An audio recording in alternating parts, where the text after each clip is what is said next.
Hello, everyone. Welcome to the CT Foundation workshop, Laying the Foundation, Designing Meaningful Youth Internships. This workshop is designed for employers that are looking to build youth internships at their organization. We're going to help you start to build the foundation to do that, and then leave you with some tools where you can start to actually build the job description going forward. My name is Brandon Jewell. I'm the Director of Student Experience at CT Foundation, and I'm joined by... I'm Jolene Pagini. I'm the Student Success Advisor at CT Foundation. Thank you. So before we get started, I'm going to ask you to open up a couple of things here. So on your screen, there's a QR code. If you are on your desktop and can't scan that, please go to the CTE Foundation's website, because we're going to show you where you can grab a worksheet that you're going to be using throughout this workshop. I'm going to actually get out of this and head over to our website to show you how to get there. Now, you could go to the CTE Foundation, or sorry, ctesonomacounty.org and get to our main page. Under Investments, the Investments tab, you'll see Path to Purpose Youth Internships. From there, you can click on Employer Information. This is all about the countywide Path to Purpose internship that CT Foundation and Sonoma County Office of Ed have built. But you don't have to be utilizing this program. This workshop is going to be about creating a quality youth internship, no matter what program you want to go through. But we will, however, be talking about Path to Purpose a little bit later in this workshop as well. So if you were to scroll down all the way to the bottom of this page, you'll see Employer Resources. Under Employer Resources, we're going to be, this is where if you ever need to access again this video, this webinar, you'll see it right here under the Resources, Templates, and Best Practices section. The worksheets that you're going to want to access are right here. The first one, and the most important, is the Internship Learning Objectives worksheet right here. That is something that we're going to be working directly in today during this workshop. Another tool that we think is going to be useful, but we're not going to be referencing it in this particular workshop, is the Internship Job Description Content Guide. Basically, the Learning Objectives worksheet is going to help you start building the actual learning objectives and structure to this internship that you can then use to build a job description. Then the content guide below will help you actually build out that job description. All right, so if we head back to our slide deck here, the agenda for today is we're first going to dive into just kind of asking that quick question, check in with yourself. What is your why? Why is it important for you and your organization to host internships? The next thing is we're going to tell you what the students' why is. We've worked with a lot of students and we've placed interns before, and we've seen the change it can make. And so you'll hear a couple of those stories. Then we're going to quickly go through what our workshop goals are for today. We're going to talk to you about that Path to Purpose countywide internship program that I mentioned earlier. We'll give you more detail on that. Then we're going to show you something that most employers aren't fully aware of, but these are things called the Career Ready Standards. These are something that students in CTE, Career Technical Education pathways in their schools, this is what they're learning in those CTE pathways. The reason we think it's important for you to learn that is that for two reasons. One, you can use it as sort of a starting point of what you want to build your internship with. But also it's kind of important for you to, if you wanted to dive into what are students learning in a CTE pathway that's aligned with my particular industry, we'll show you how to find that and how to see what students are learning in schools related to your particular industry. Then we're going to go into the actual kind of workshop piece itself, where you're going to start building your internship. We're going to help you build an internship structure. We'll look at a few different options, and then start building out some of those learning goals, what they are and how those learning goals will show themselves in your internship. And then at the end, we'll kind of touch on some next steps. So let's get grounded. Um, I just want to take a quick moment and give everybody a few minutes to think about this. Why do you want to take interns? And what do you hope to gain from the experience in hosting interns? The reason we think it's important for there to be a bit of a self-reflection there is because we want to make sure that this is not only a great learning experience for the students, but we want to make sure that you are building this so that you are also getting something out of it as the employer. Whether that's to help students explore careers in your industry, whether that's to build some sort of pipeline to actually enter an entry-level position at your work, whatever that may be. Maybe it's just that you want to help the next generation of enter the workforce ready and prepared, whatever that may be. We're going to just say, pause the video, think about that for maybe a minute or two, and when you're ready, feel free to press play again. Okay, so if you did just pause, great, thank you. Hopefully that helped you kind of figure out where you're coming from as you get started in this. Next, I'm going to hand it over to Jolene, because now that we've established your why, let's learn what the student's why is. Yeah, I would like to transition now to talking a little bit about why students are excited about this experience. I think as adults, we all know how valuable work experience is and what students can gain from internships and these kinds of opportunities. But on top of that, I spent last year working directly with students and connecting them to different internships and figuring out what it is that they wanted to do after high school and how these internships could help them. And I wanted to share some of their words and why they chose to participate in this program. So here on the right is Yvonne. And so he was a student I worked with. And when we started talking at the beginning of the program, he was a senior and he was getting ready to graduate. And we had a conversation about, okay, so what comes next? What's kind of the plan after high school? And he said, I'm not sure. I know I'm interested in engineering, or I think I'm interested in engineering. So not really sure how to explore that. I guess I can go to the JC and I can start studying this and maybe get a degree. And so we had a lot of conversations about how maybe exploring an internship in an engineering field could really give him more perspective there and help him figure out exactly what path he wanted to go down. So he is right now currently working with Smart Train, a local internship, and he gets to participate in this rotational internship structure where he does get to go to different departments and learn different aspects of engineering and even something like community engagement.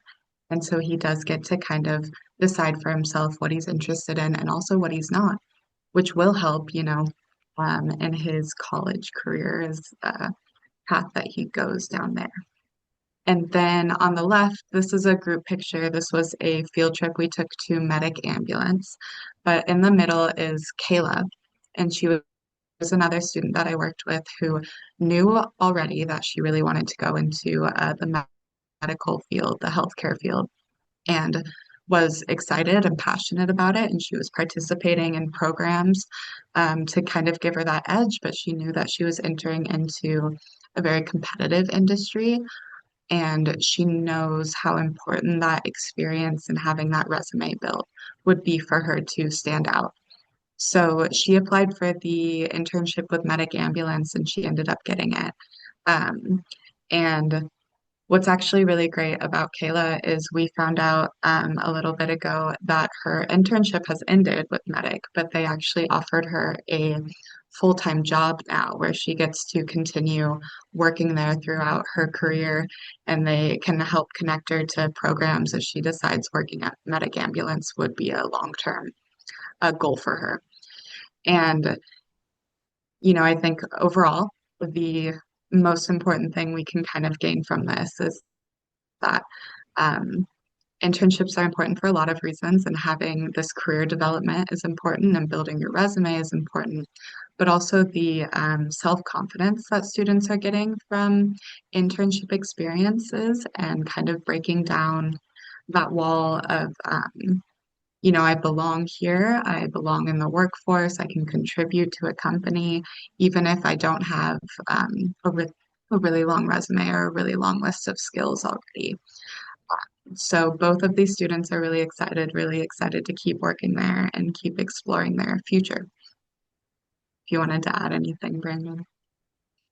I think we have to realize when it comes to the students, they don't know what they don't know, and they also don't know what skills they might be lacking, and they tend to come into these experiences with a bit of a lack of confidence because of that, and they think that they sometimes aren't worthy of working, in a lot of these industries out there.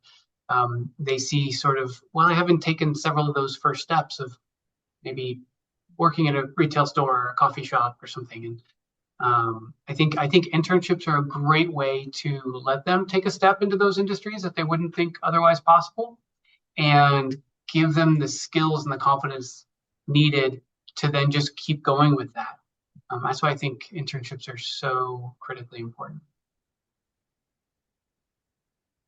All right, so we're going to get into the workshop part of this. So we are going to spend the first half kind of giving you information and resources, and talking a little bit about path to purpose and the CTE pathways that we talked a little bit about at the beginning. And then we will spend the next half really doing that internship building hands-on workshop, using a worksheet that hopefully you have pulled up as well.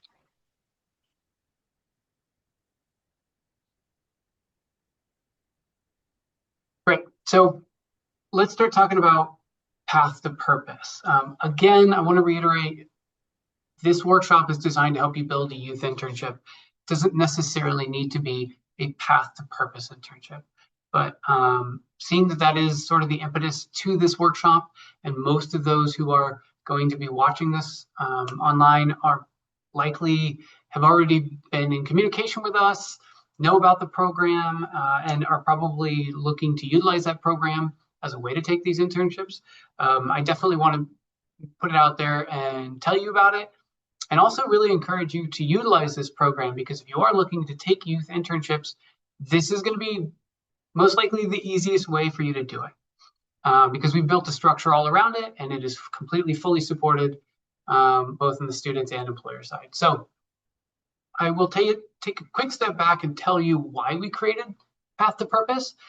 The thing is Sonoma County has several different high schools, and really a student's access to internships completely depends on which high school they go to, because one high school may have several people dedicated to connecting with employer partners, to building these internship opportunities. Some of these schools might actually have a class that's a work experience or internship class where a student can leave class to go to their internship, and or they earn credit that way. But then right down the street, you might have another high school that has none of that. And that's not equitable for the students. And also on the employer side, it can be difficult navigating that, because if you did want to start an internship program or host an intern at your organization, where do you start? Do you just start calling schools? Well, you don't know which schools have those programs and people. And I should also say, the definition of an internship changes from school to school. One might be, a week-long unpaid, and one might be 60 hours paid. Those are very different types of internship models. So we brought employers, youth-serving organizations, educators together and said, hey, if we build something countywide, what should it look like? And that's what Path to Purpose became. About a year of putting this together and planning this with our partners at Sonoma County Office of Ed, we've built Path to Purpose, and it is a countywide application where any student starting in September can apply through this countywide application. The application doesn't ask them necessarily where they want to go. In fact, the student doesn't have to know what opportunities are available. Neither does their teacher, coordinator, or counselor. They just have to put into this application what their skills are, their interests, their career goals, their schedule, and CTE Foundation and Sonoma County Office of Ed will meet with each of these applicants and pair them with the opportunity that we think is best for them and the employer.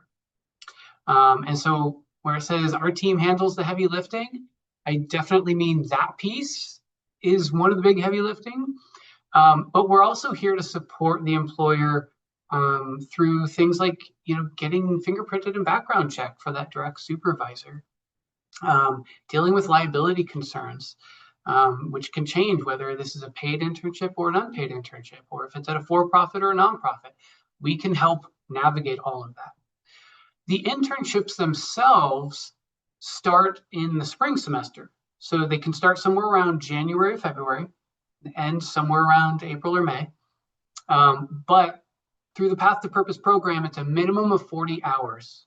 The reason we chose that number is because that's the minimum number of hours a student would need to be in an internship to earn 1 early college credit from the Santa Rosa Junior College Work Experience Department, which CT Foundation will try to encourage those students to enroll at, because we want to give them a bit of a leg up if they do decide to go on to some post-secondary. So those internships that start in the spring, they can be paid or unpaid. I'll get into a little bit of the details of that a little bit later. But then overall, CT Foundation is here to completely, fully support the employers. Email or phone call at any time, and we're here to help and talk you through any questions you might have. But then more than that, we have some monthly workshops. We have had a couple already through August and through July and August, excuse me. And then now we're recording this virtually, and we hope to record any future ones that we do in person. We want to record virtually as well. So you have access to these in many ways. Now, the timeline, the path, what does the journey look like for an employer? So right now, and continuously, CT Foundation is doing outreach to employer partners. We are trying to get a good wide range of employers to host interns. We will help you build that like we're doing today. You would be providing CT Foundation with a job description, or maybe multiple job descriptions if you had multiple job offerings that you wanted to offer for internships. You also have to identify some sort of direct supervisor / mentor, and that person has to get fingerprinted. And again, we can help with that. And that is basically all happening right now as time of recording. This is near the end of August. After the application closes, which will be about mid-October, we will meet with each student and we will pair them up with employers. And that will happen kind of in that October, November, and December time. And the employer and that student are absolutely welcome to do a kind of a pre-internship meeting if you think that that's necessary, just in case you wanted to meet the person ahead of time and see if there's any red flags. We can help set that up as well. And then the internship begins at the start of the new year, so January, February. And then the internship will happen. And then after the internship, CT Foundation will, throughout the internship, we're still here for you and continually going to be helping you. But after the internship, we will be doing we will be gathering some feedback both from you and the students, because we want this program to continuously grow and get better. We'll also share any student feedback to you so that you can make sure that if you do host some interns in the future, that you can kind of improve your own internship program that you have at your organization. So one thing we want to, this is going to be something that a lot of employers may not know much about, but we wanted to talk to you about career technical education pathways in schools because a lot of the students that are going to be applying for internships are doing so through a CTE pathway at their high school. What does that mean? So a CTE pathway is a sequence of courses that integrate core academic knowledge with technical and occupational knowledge. So it could be an engineering pathway, it could be a health pathway, construction pathway. There are dozens and dozens of pathways. But it's important for you to know that a lot of those students are coming from that. And then Jolene here is going to walk us through a way for you to learn what the students are learning in those pathways. Yeah, so this link right here we wanted to provide you with, and I think it would be helpful if you had it pulled up on your computer next to your worksheet that we're working on. So this is from the California Department of Education, and this is about CTE classes and the standards that they're organizing their classes around. And so they're all different. So if you have a business CTE class, it will look different than an arts class. But there are general standards that are the same for each class, and those are up at the top right there. So we just clicked on the flyer for just career ready standards, and it takes you here. And so there are quite a few. I think there's 11 or something like that, 12 12. Yeah. industry standards. And these are generalized, so they're not industry specific just yet. So these are things like communication, which can be helpful in any job you end up working in. So that's something that they can be working on and trying to build in their CTE classes. So I think that this is important information to have as you build your job description for your internship, because this is something that either you could decide you want to reinforce with your internship and you also want to include goals and tasks that help them with communication while they're learning it at the same time in their class. Or you might look through this and decide that there's something missing here that you think is really important, and you'd like to incorporate that into your internship because you think that would be a valuable skill for them to learn as well. So we don't have to spend too much time on this, but I think this is important just to have saved somewhere. If you are curious about industry specific standards, that is what that industry sector list is right there. And it will give you the general standards, but then it will go through each standard and talk about what communication looks like in a health sciences class or something like that. So that's really just a resource for you. And we think this is just important to show you this.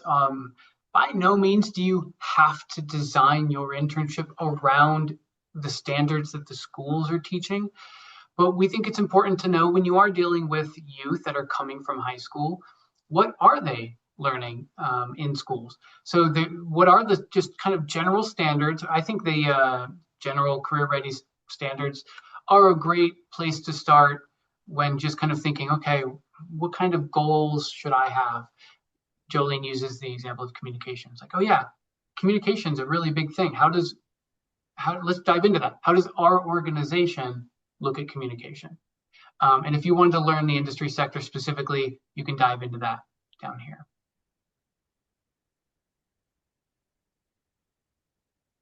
All right. And as we start really getting into creating goals for the internship, I did want to take a second just to talk about what kind of elements makes an internship meaningful. And I think that there's a lot that goes into it. But these are, we've spent a lot of time working with organizations and businesses that are developing internships, and these are some components that we might look for that we think are valuable. And so one of them is impactful. We talked a lot about how impactful internships are for students. But I would like to bring us back to that idea of internships can be impactful for you and for your organization as well. And maybe it's that you're paying a student and they get to create new systems or products or develop marketing for you that really benefits your company. or maybe it's more of just how they influence and impact the company culture or something like that. But how do we make sure that this is an impactful experience for both parties? Another component is that it's youth driven. We are going to spend all of this time developing a job description for your internship and putting a lot of work into that and thought into that. But I think it's also important to mention that hopefully there should be some flexibility there as well. If you end up having a student who comes to you and says, you know, this is great and I'm learning a lot, I'm also really interested in social media and doing something around marketing. I wonder if there's some sort of project I could do in regards to that. And so, how can we be open-minded to students' personal skills and interests as well? And then the piece that we're really going to be working on and talking about today is this idea of designing an intentional internship. So the tasks and projects are aligned with overarching learning goals and outcomes. So that's really what we're working on today, is how do we come up with the goals and what we want students to get out of this beforehand, and then design a job description with tasks and projects that align with that. So before we get into the actual, worksheet piece, wanted to give you some ideas around structure because I think that's important kind of going into this. And you can have an idea of a structure until you start getting into the learning goals and realize that maybe a different structure might be the best way to achieve those goals. But when talking structure, there's a few ways to do it. We heard Jolene talk about Yvonne, who was in a rotational internship. Those are great for larger organizations where they can go through different departments and kind of dip their toes in each piece. It doesn't have to be a large organization. It could be also a smaller organization that maybe they're with, with the business owner or CEO, and they're just kind of have their hands in all of those different aspects of the business. So it doesn't necessarily need to be department to department, but it's role to role. Those are great as a exploration of the different roles and responsibilities at a particular organization. Great also for students who maybe aren't quite sure what technical thing that they want to focus on going forward in their future. This allows them to explore a lot of different options. One of the great best practices that I love about rotational internships is that maybe the first 20, 25 hours in this 40-hour internship is them doing rotations. And then the supervisor and an intern come together and talk about what really stood out to that intern, and then say, oh, you really liked that particular piece, that role or department. Let's spend the rest of your time diving in a little bit deeper on that to give you a deeper understanding of what that role is like. Then there's also just simply role specific, and those are, you're in a particular department or you're doing a specific job, and that is what you're really focusing on. Those are absolutely great to teach more course technical skills within a particular role or department.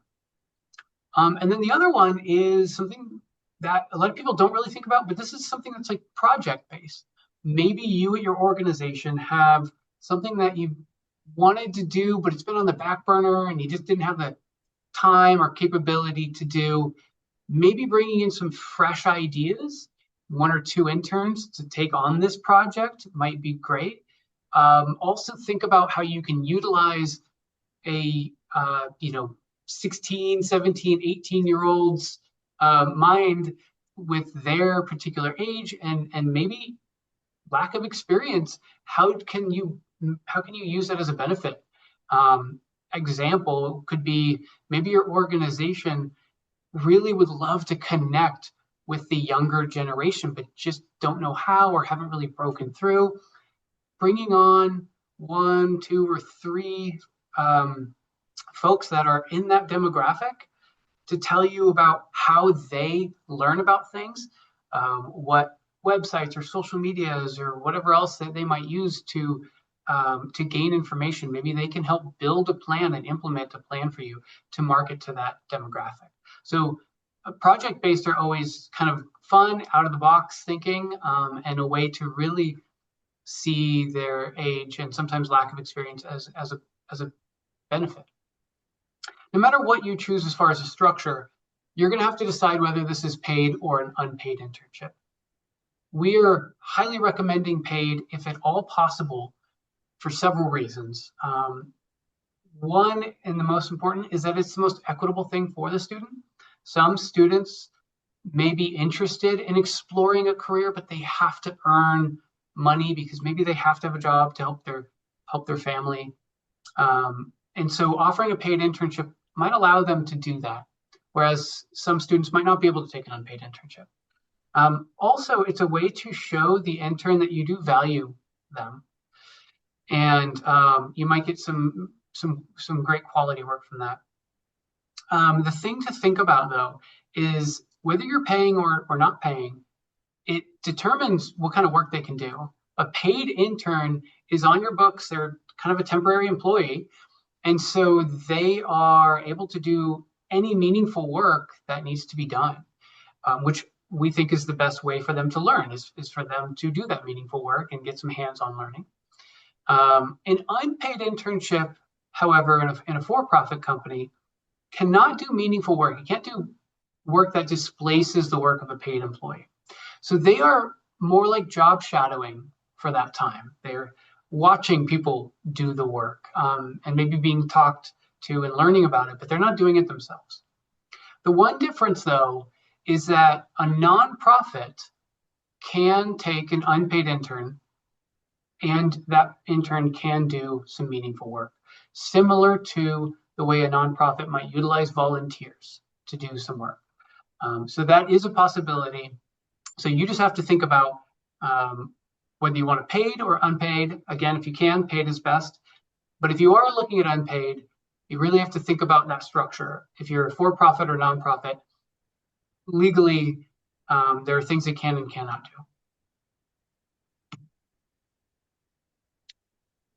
All right, so I think it would be great if you took some time just to review the beginning part of that worksheet because that's really what we just talked about. And maybe, Brandon, if you could open it up. Yeah. I'm speaking.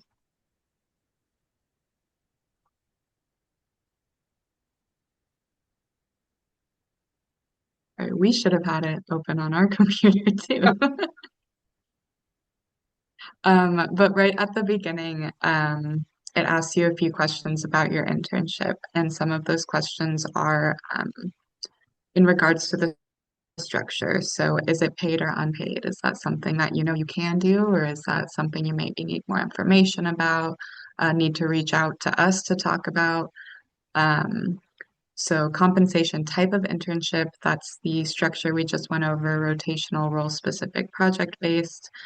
Schedule is important to consider, especially in regards to students' school schedule, because a lot of the times they will be, at least for path to purpose, they are high school junior and seniors. So that's something to consider if a weekend is available or something like that.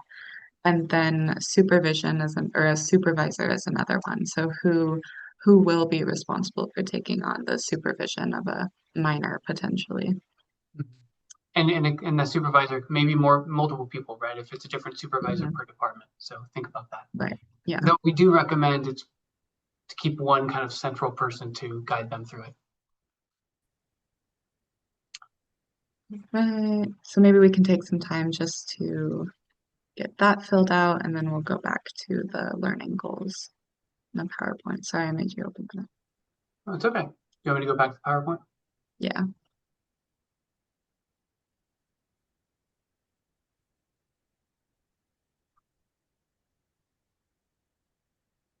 All right. So moving on to the first part or the second part after the structure. So we are going to start by developing some learning goals, and I think 5 of them. So this is what you want students to learn. So we are not talking yet about tasks and roles and how you want students to start learning this. This is just very basic, what you would like them to gain from this experience. And this is something that you can utilize those standards for. If you have those open, you can pull directly from there and come up with learning goals designed around those standards, or you could come up with your own. I am realizing that for this example, I use communication again. So we're just going to keep building off of that. So this is something I came up with as an example for CTE Foundation. So this is if CTE Foundation or when CTE Foundation takes an intern, this could be one learning goal that we have for them. And, so if we, which we do, if we felt that communication is important and valuable, a goal could be by the end of this internship, a student will be able to communicate effectively within a team through Microsoft Outlook, Teams, and internal file sharing platforms, and gain confidence speaking in front of groups and communicating in a business setting. So we're not quite talking about how we're going to have them do that yet, but it's still specific in terms of when they're going to learn this, and exactly what that communication looks like for us specifically. So let's spend maybe 5 or 10 minutes coming up with some learning goals, and then we'll build off of those. So at this point, just go ahead and pause this for about 5 or 10 minutes. And then when you have built those out, feel free to press play again.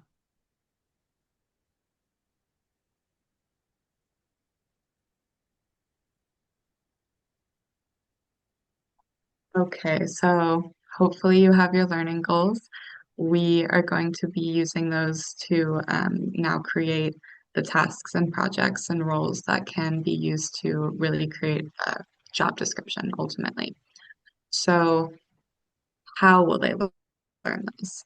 So our goal in the last one was communication. So we talked about exactly what communication meant for us and what we hope that they would gain from this. How we're going to have them learn communication, hopefully. These are some tasks that we could put into a job description that would reinforce that. So the intern will be responsible for sending out weekly updates either through Outlook or by creating a newsletter to the team highlighting new CTE opportunities for youth in Sonoma County. So this is an example of exactly how they're going to learn how to use Microsoft Outlook or communicate broadly with a team. The intern will assist in tabling at a community event to engage new employers by sharing information about our program and their experience as an intern. So this would be an example of a task that they can participate in that gives them experience talking to larger groups and doing some of that public speaking. Also providing program updates to staff and staff meetings. So that's another way that they can learn that communication piece. So might be a good time to take another 5 to 10 minutes and think about tasks that directly align with the goals that you made in the last section. So again, feel free to pause, and then when you're done, come on back, and we will wrap this up pretty soon.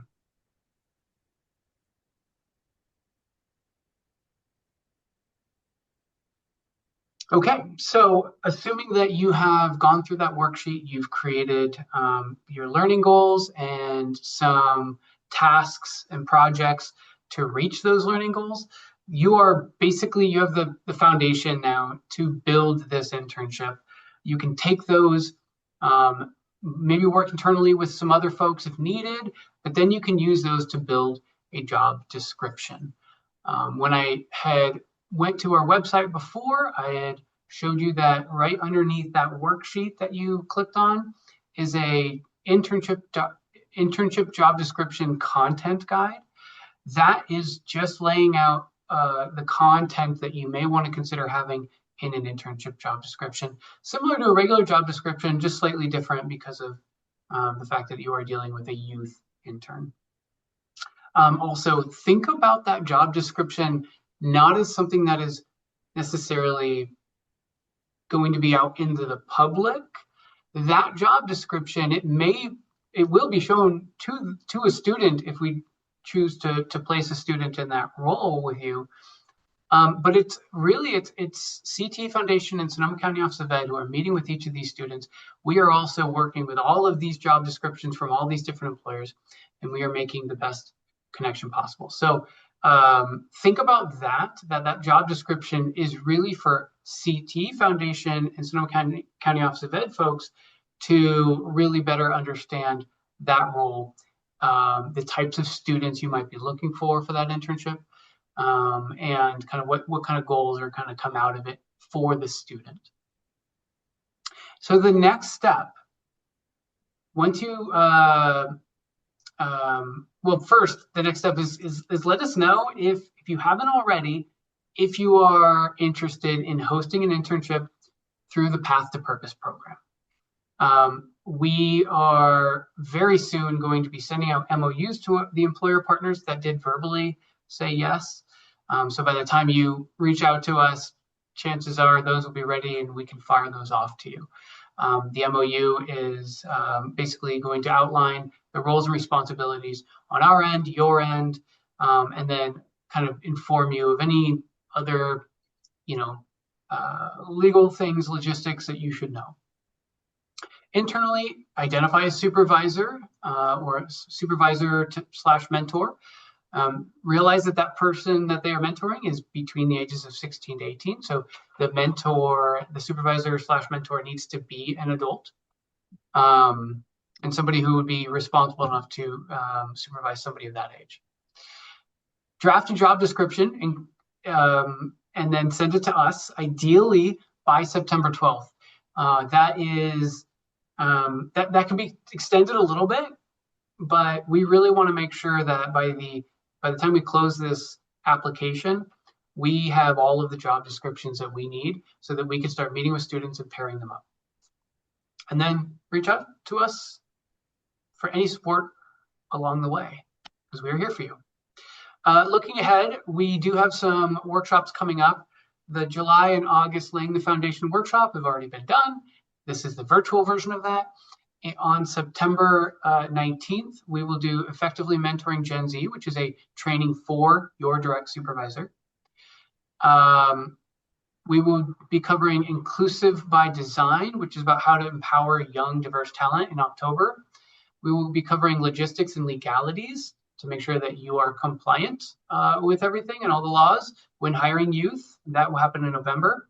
And then starting in December, we actually want to pull all of the employers that are hosting youth internships together. We want to start a monthly community of practice where we can talk to each other about what we've built, what we're learning along the way, and how to continually get better at hosting interns to provide a more meaningful experience both for the student and for us as the employers.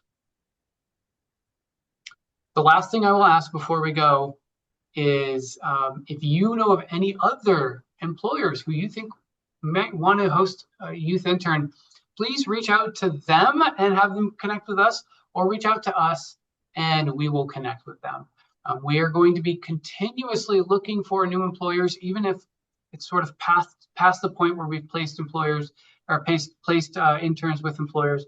We are going to be continually recruiting new employer partners for the next cycle of internships.